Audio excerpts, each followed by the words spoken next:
début de semaine à toutes et à tous, mesdames et messieurs. Merci de faire confiance au journal de la ville et tout de suite les sommaires.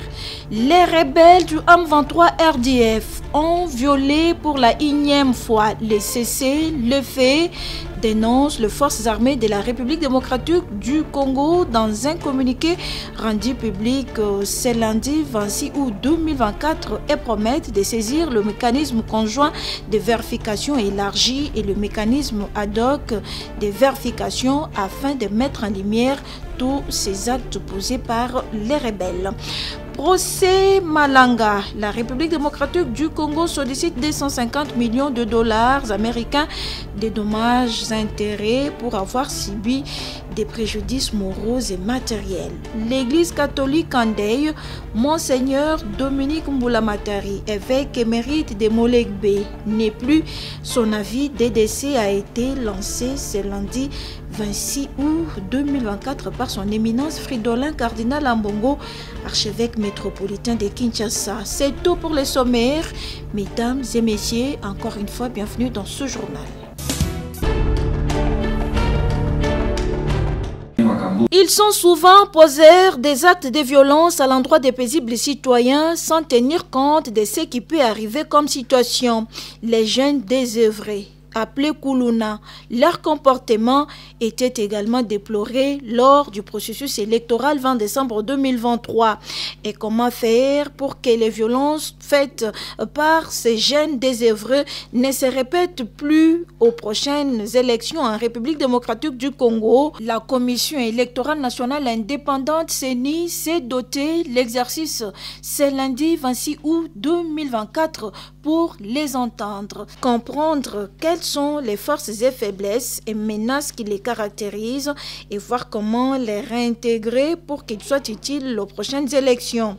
Un exercice salué par les jeunes désœuvrés qui félicitent la Commission électorale nationale indépendante et demandent d'être formés afin de leur permettre de participer activement aux élections de 2028. Je remercie d'abord CENI occasion où les jeunes désœuvrés sont prêts à s'engager toujours dans l'élection. Ils ont caractère que le là qualifié à bango bakuluna ils ont na valeur donc baza important le là jeune nyonso baza na makoki à participer pour ils ont droit na biso nyonso. Pour la Commission électorale nationale indépendante CENI, il était important d'approcher cette catégorie de personnes, question d'éviter certaines violences aux élections prochaines. Joséphine Galula, déléguée de la composante jeune de la société civile au sein de l'Assemblée plénière de la CENI. La CENI a pensé que pour que son leadership soit affirmé par rapport au rebranding, il fallait absolument que ces jeunes soient impliqués au niveau de l'évaluation afin de déceler les faiblesses et qui peuvent nous amener à des recommandations qui seront élaborées dans le sens d'améliorer leur participation et leur implication dans les prochaines étapes ou bien dans les prochains scrutins. Ces jeunes peuvent être utilisés dans tous les processus. Ils ont leur place pourvu qu'ils soient encadrés et sensibilisés. Il est de noter que toutes ces sessions d'évaluation lancées par la Commission électorale nationale indépendante avec différentes couches de population sont rendues possibles en partenariat avec IFES, Fondation internationale pour les systèmes électoraux.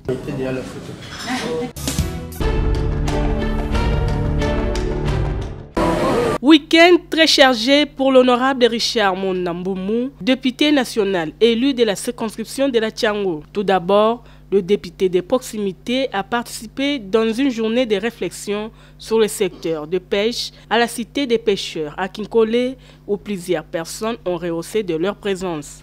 Ce secteur, longtemps négligé, mais qui fait nourrir beaucoup de Congolais, jusqu'à ce jour, fonctionne sans disposition légale. Sur demande de sa base du cité des pêcheurs, le natif de la Tchango, l'honorable Richard Mona, a promis d'être leur ambassadeur au Parlement afin de mettre en place une bonne politique qui devra régir ce secteur. La République démocratique du Congo ne peut pas importer les chinchards, a-t-il martelé. Nous nous sommes entretenus tout autour du secteur de la pêche. un secteur qui a très longtemps été négligé. Et pendant nos échanges, ce qui m'a tiqué, il y a l'expert qui nous a révélé que ce secteur n'est pas régi par une quelconque loi, une disposition légale, allais-je dire.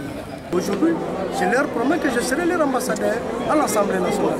Et surtout, ça aussi, je suis en train d'interpeller d'une manière anticipée et délibérée la première ministre, avant qu'elle vienne nous présenter le budget 2025, qu'elle tienne compte d'abord du secteur de la pêche. À cette circonstance, un diplôme d'ambassadeur du secteur de pêche lui avait été décerné. Toujours à Kinkole et proche de sa base, l'honorable Richard Mona a ensuite, le dimanche 25 août 2024, inauguré un forage dont fait à sa base de Lancelé pour lutter contre la pénurie d'eau. Un geste salué par les habitants de ces coins de la ville qui lui ont remercié pour cet acte louable. Papa Richard Mona nga mo pena za mwana membre en tout cas na sepeli na o asaleli biso pona mai na sepeli nzambe azwa lokumu abaksela iso ebele tombola lisusa tombola sukola na wadiko sukola na wadiko mayo fele. Et enfin, pour clore sa ronde, l'honorable Richard Mona s'est rendu au terrain Soukissa, toujours à Kinkole, où il a clôturé le tournoi Roger Essenga avec la remise des trophées aux équipes gagnantes et les kits scolaires aux participants du concours des dictées.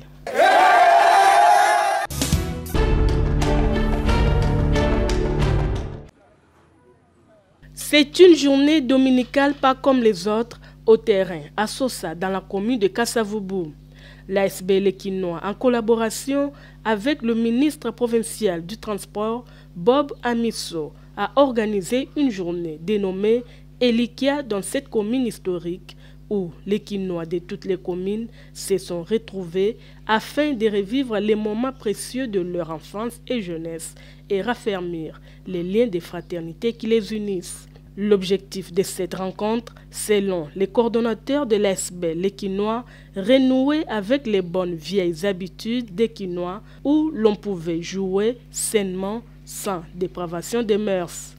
Des jeux tels que les billards, le Scrabble, l'Enzango, Kicker, ping-pong, jeux de dames, jeux de 6 et autres ont été pratiqués par les Kinois venus à cette activité.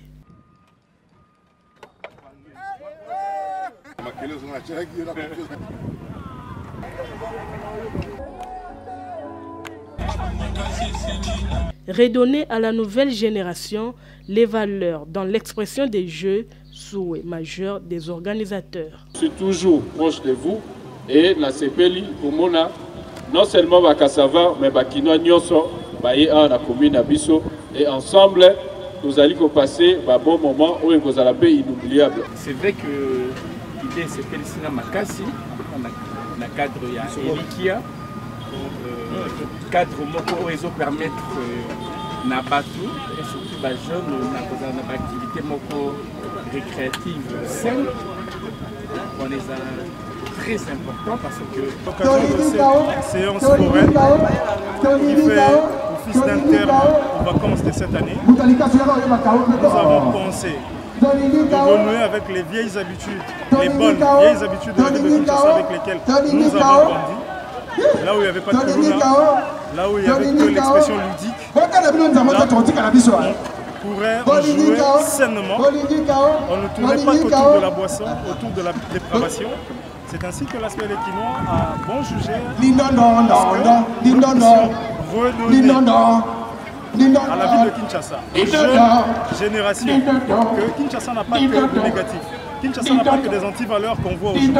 Kinshasa est aussi porteuse comme ville des valeurs, même dans l'expression de jeu.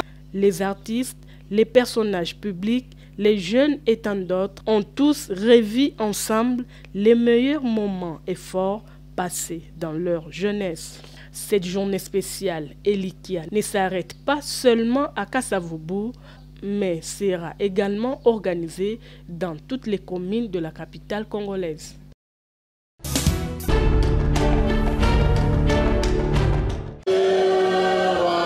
Un moment important pour cette catégorie d'âge de découvrir leurs forces, leurs passions et leurs ressources uniques lors du lancement du programme Unstoppable Women, initié par On Up, dédié à la jeunesse féminine et à son épanouissement. L'Institut national de pilotage d'enseignement des sciences de santé a servi de cadre pour la tenue de ces cadres d'échange. Pour l'organisateur, ce programme permet aux jeunes de développer leur engagement à vivre un monde sans maladie. Un programme mis en place pour accompagner les jeunes dans le contexte du succès et à la vision de Dieu sur la terre. Nous avons travaillé avec notre église et nous avons touché aussi les autres églises et aussi les provinces. Mais nous voulons aujourd'hui faire connaître le programme qui concerne les générations futures. Vous savez, aujourd'hui, dans notre nation, il n'y a pas un modèle. Lorsqu'il n'y a pas de modèle, il n'y a pas de père, il n'y a pas de repère. Alors, manque de repères, c'est cette crise de leadership. Et cette crise de leadership qui est là, ça amène beaucoup de problèmes au niveau de générations montantes. Il y a comme une sorte de conflit de génération. Or, ça ne pouvait pas être. On pouvait léguer comme la course à marathon où on lègue, on laisse aux autres de continuer. Alors, nous sommes venus pour lancer ce programme. Premier programme Monde sans maladie. Cela ne veut pas dire qu'il n'y aura pas de maladie parce que la maladie est entrée dans le monde. Mais il y a aussi certaines maladies causées par nous-mêmes à cause de l'insalubrité, à cause de l'environnement. Oui, je suis très content que ce programme soit lancé, soit mis en promotion parce que c'est un programme qui existait, mais nous avons voulu quand même mettre l'emphase pour que plus de Congolais puissent se rendre compte qu'il y a un programme qui peut les aider dans le travail de pouvoir, disons, redonner l'espoir à la femme. Non seulement cela, avec d'autres, des différents programmes qui ont été présentés ici, comme Appeler à prospérer, et aussi le monde sans maladie, et aussi pour diriger aujourd'hui. Ce sont des programmes que nous croyons que ça peut apporter un plus dans le besoin que nous voyons dans notre société aujourd'hui. Ce qui est vrai, ces différents programmes abordent des questions qui sont d'actualité. Pour terminer en beauté cette journée de partage, une remise des brevets de formation a été donnée à la nouvelle session des fondateurs, des encadreurs, des animateurs pour fixer en charge des femmes.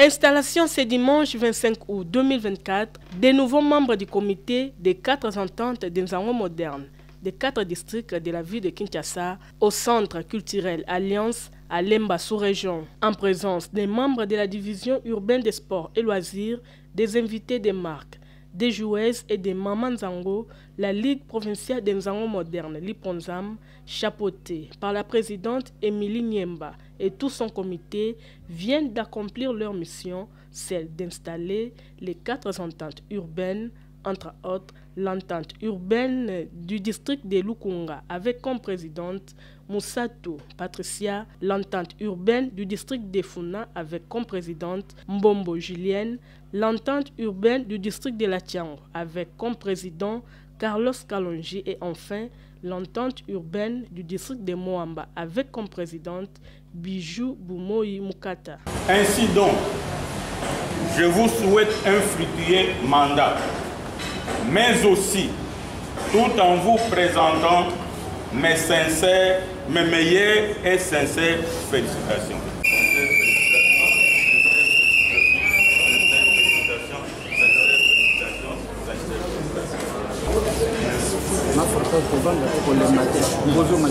L'acte de notification leur avait été remis par le chef de division des sports comme preuve de leur nomination. Les outils de travail, entre autres, les sceaux et les drapeaux de la LIPONZAM ont été remis au président par les membres du comité de la Liponzam qui se félicitent pour le travail abattu. La cérémonie de ce jour est un signal fort que les Nzango modernes est de retour. Maintenant, il faut aussi compter sur notre discipline. J'invite le membre du comité de 4 ententes à travailler dur pour mériter la confiance placée à leur personne et à donner le meilleur d'eux-mêmes pour les activités d'éclat de notre discipline. Ces nouveaux comités ont une mission de 2 ans, parmi lesquels relever la discipline des Nzango modernes sur toute l'étendue de la capitale congolaise. Et aujourd'hui, je suis à la tête de l'entente de Tchango pour amener ces sports de Nzango à aller de l'avant. Et je le dis aussi à la présence de tout le monde, Tchango sera à la hauteur. Avec cette installation des ententes urbaines des Nzango modernes, c'est une bataille gagnée pour la Ligue provinciale des Nzango modernes de Kinshasa.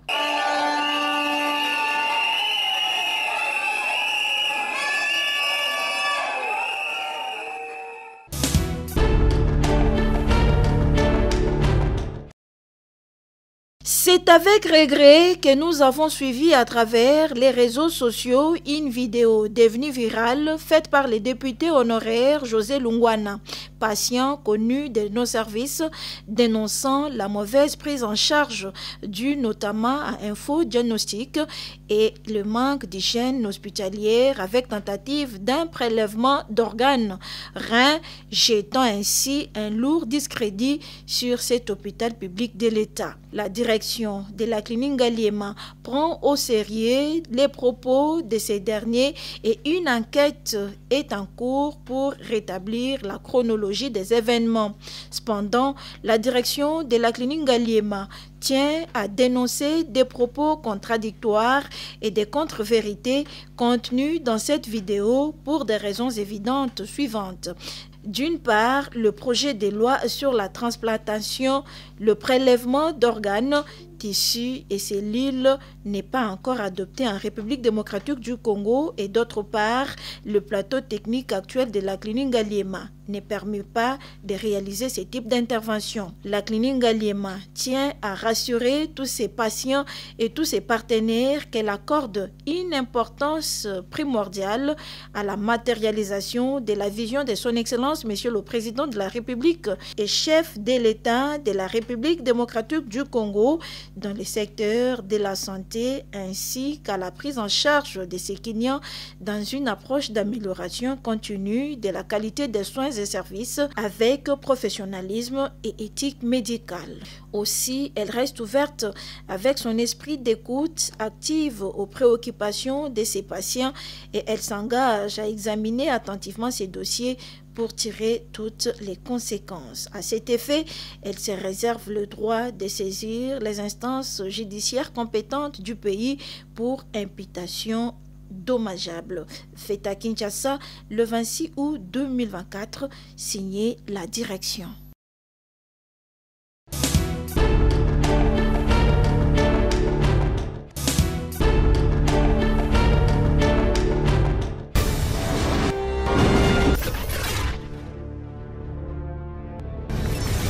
Nous sommes arrivés à la fin de ce journal de la ville, mesdames et messieurs.